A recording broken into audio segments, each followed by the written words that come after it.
ஜனவரி 23ஆம் தேதி மதுரையில் பிரதமர் மோடி தலைமையில் தேசிய ஜனநாயக கூட்டணி கட்சி தலைவர்கள் பங்கேற்க உள்ள சட்டமன்ற தேர்தலுக்கான முதல் பொதுக்கூட்டம் நடைபெற இருக்கக்கூடிய நிலையில் தமிழக பாஜக தலைவர் நயினார் நாகேந்திரன், மத்திய முன்னாள் அமைச்சர் பொன் ராதாகிருஷ்ணன் மற்றும் கூட்டணி கட்சியினர் கூட்டம் நடைபெறக்கூடிய அம்மா திடலை பார்வையிட்டு வருகிறார்கள். இது பற்றிய விவரங்களை செய்தியாளர் பாலமுருகன் வழங்க நாம் கேட்கலாம். பாலமுருகன், விவரங்கள். நிச்சயமாக மதுரையில் வருகின்ற 23ஆம் தேதி பாரத பிரதமர் நரேந்திர மோடி தேசிய ஜனநாயக கட்சி கூட்டணி கட்சி தலைவர்கள் பங்கேற்கக்கூடிய தமிழக சட்டமன்ற தேர்தலுக்கான முதல் பொதுக்கூட்டம் மதுரை பாண்டிகோவில் அருகே உள்ள அம்மா திடலில் நடைபெற இருக்கிறது.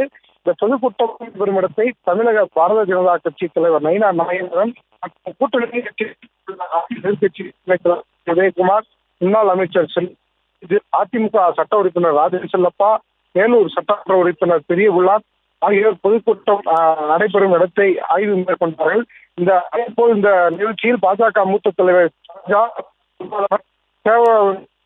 திமுக மற்றும் பாஜக முக்கிய நிர்வாகிகள் இந்த ஆய்வில் கலந்து கொண்டிருக்கிறார்கள். தொடர்ந்து வருகின்ற 23ஆம் தேதி பாரத பிரதமர் பொதுக்கூட்டத்தில் கலந்து கொள்கிறார்.